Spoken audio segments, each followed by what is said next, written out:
from the historic Ham Building in St. Paul, it's the Haberdasher's Couch. I'm Kendrick, inviting you to the show, starring Heimie and Dorset, featuring Todd Walker, also featuring Amye Scharlau. And now, ladies and gentlemen, here's Heimie. Happy Friday and welcome to another show, The Haberdasher's Couch, where you don't have to pay somebody to listen to you. And I tell you, it is Fashion Friday with Keith Dorset, the man of the plan, the guy of the hour. And I tell you what, you just celebrated your 60th birthday. And that was a lot of fun. Wasn't it? It was, yeah, it was. You guys made me cry. There was some men there, and women, that were absolutely impeccably dressed. Keith wardrobe, including yourself. A lot of those guys there. It was a great party. It was great. Thank you. Good you much food. for Great to celebrate. You were the most surprising one. I didn't know you were there. You kept a secret from me for 3 months. Classy yet fresh, modern yet timeless. We are talking everything beige today. When I see a beige suit come into the store, I have to ask myself, why not? It's the most overlooked, I think, color in most men's wardrobes, right, Keith? Yeah, is it considered a color or? Its neutrality is often overlooked. I mean, it is neutral. It's very, very, do so very much neutral. with it. Like a navy suit or a nice light gray suit for summer. But this little number, tell me a little bit about this. This is from Jack Victor, right? Coming out of Canada, yeah. right? Yeah. British tan, a little gabardine.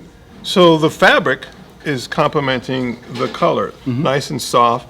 Allows you to do a lot of great colors with it in terms of just a plain interior. Ties and pocket squares. Right. And what I did is I broke the pants up and wearing it with a blazer. You had one on yesterday. It's a certain sense of sophistication, folks, that we're looking at these tan suits for a wedding. Are you saying that I'm sophisticated? Yeah, absolutely. Intelligent, good-looking, all those top things, why you should wear a beige suit. But you look exceptional in a beige suit. What's nice is you can offset a beige suit just with about any color. Yes. Right? And that's why they're so popular for weddings. Tan suits for men are considered to be a versatile option in terms of formality. You know, it takes the place of, again, a staple like we'd see a navy in your wardrobe. Yeah, yeah. Easy to dress up, easy to dress down.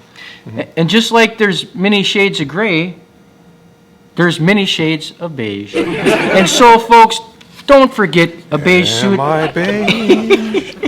Add it to your wardrobe. Come down and see Keith. He can get one for your wedding. You can buy one off the rack, or we can make one for you. We can make one for you. Anything else you want to get off your mind? No, nothing off my mind. I just, I am so thankful that we're having such great weather. 80 degrees. Everybody. That's what made me think of this thing. Mood changes. It does. We're getting a little excited. Like they call it the great unthaw.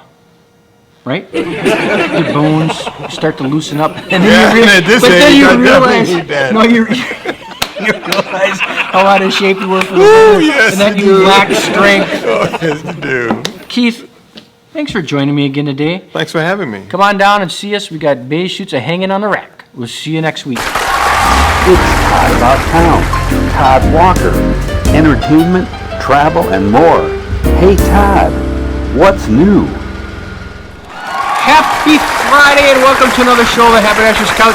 You don't have to pay somebody to listen to you. And I'm here again with Mr. Todd Walker, Todd About Town.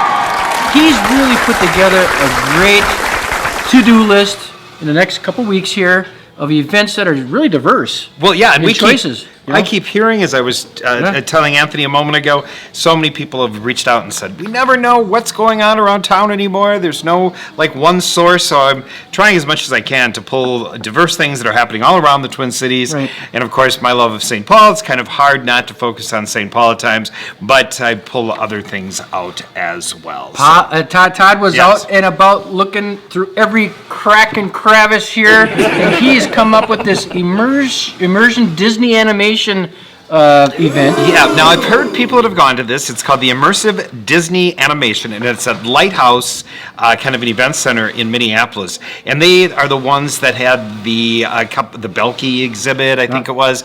They had the Monet exhibit, so they've done all of these different things that have come there.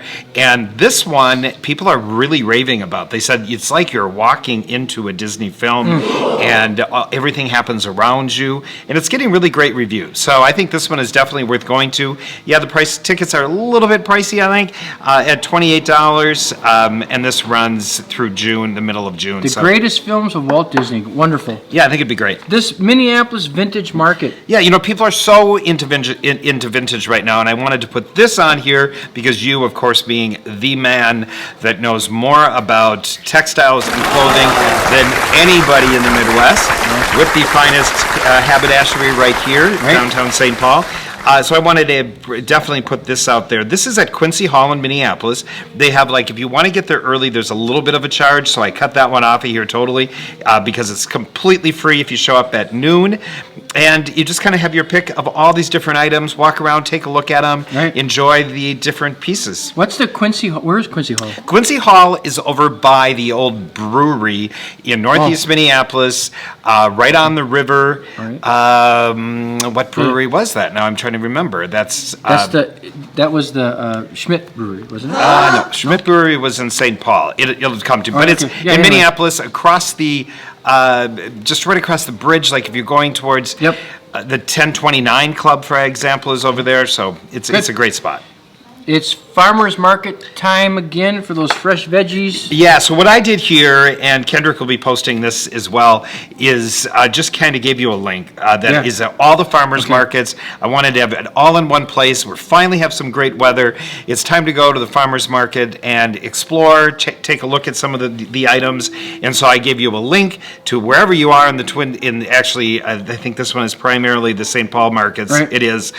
You can hit the link and it'll give you every place. I'll include the Minneapolis Well, ones I bet next you the week. veggies are going to be big this year, this Oh, weather. yeah, with all the rain we've gotten. Yep. The Royal Canadian Carnival. Yeah, International Circus. This is happening in the parking lot out at Mall of America. Tickets start at $35, go up to some VIP events that are about $60, and it is a full-on circus with the aerial acts, the trapeze acts. Daredevils. Yeah, it's a big deal. I went and looked at it online beforehand just so I kind of had a little bit of familiarity what it was all about. But it should be pretty good. So if you want something to do this weekend because it's supposed to be a little bit drizzly and not as nice as it's been the last couple of days, this might be an event for you. Yeah, mallamerica.com.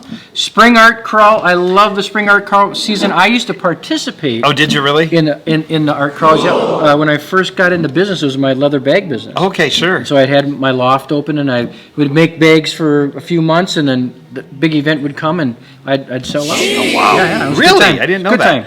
time. So the Spring Art Crawl, the art crawls are happening much more often in St. Paul right now, but this is one of the larger ones, and this happens throughout the weekend. I've given you a link, so you can go and check out all the different spots if you want to, just do a little shopping before Mother's Day or something for yourself, or if you just want to snoop around people's homes. It's Handcrafted, so it's galleries, shared spaces, and artist lofts, which is... So some good stuff. Yeah, good stuff, yeah.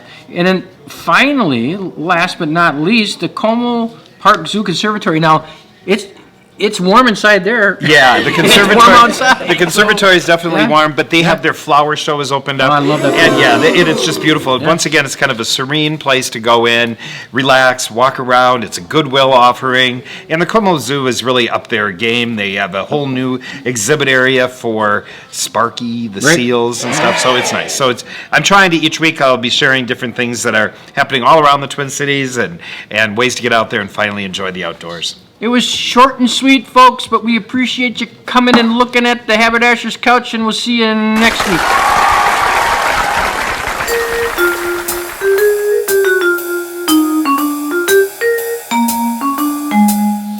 Hello, this is Amye the Hypnotist here at beautiful Heimie's Haberdashery, and this is Coffee Talk.